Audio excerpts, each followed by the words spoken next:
வாழ்வு நூல் book of life என்பது ஆட்டுக்குட்டியானவரிடம் இருக்கும் நூல். வெளிப்படுத்தல் 21ஆம் அதிகாரம் 27ஆம் வசனம். இது ஆண்டவருக்கு அஞ்சி நடந்து அவரது பெயரை நினைந்து வாழ்வோருக்கான ஆண்டவரின் திருமுன் எழுதப்பட்ட நூல். மல்கியா 3ஆம் அதிகாரம் 16ஆம் வசனம்.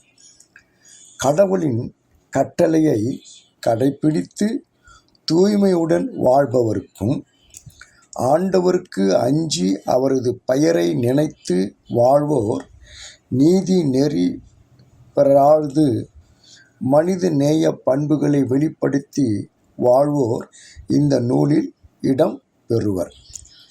உயிர் பிழைப்பதற்கென்று எருசலேமில் பெயர் எழுதப்பட்டவர் புனிதர். ஏசாயா 4:3 வாசிக்கிறோம். இந்த நூல் ஆண்டவர் எழுதியது. யாத்ராகமம் 32:33 வசனம். நற்செய்திக்காக போராடியவர்கள் பெயர்கள் இந்த நூலில் எழுதப்பட்டுள்ளன. பிலிப்பியர் 4ஆம் அதிகாரம் 3ஆம் வசனம்.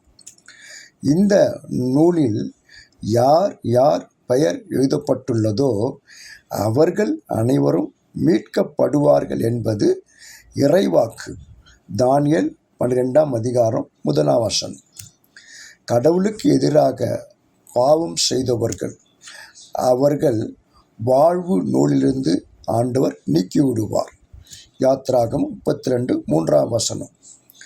வாழ்வு நூலில் பெயர் எழுதப்படாதோர் நெருப்பு ஏரியில் எரியப்பட்டார்கள் என்பது திருவெளிப்பாடு, அதாவது வெளிப்படுத்தின விசேஷம் 20ஆம் அதிகாரம் 15 பதிவு. அன்பானவர்களே, நமது பெயர்கள் வாழ்வு நூலில் இடம் பெற்றிருக்குமா? சிந்திப்போம், செயல்படுவோம். நமது பெயர்களும் வாழ்வு நூலில் இடம்பெற நம்மை தகுதிப்படுத்திக் கொள்வோம், ஆயத்தப்படுத்திக் கொள்வோம். கடவுள் உங்களை ஆசீர்வதிப்பாராக. ஆமென்.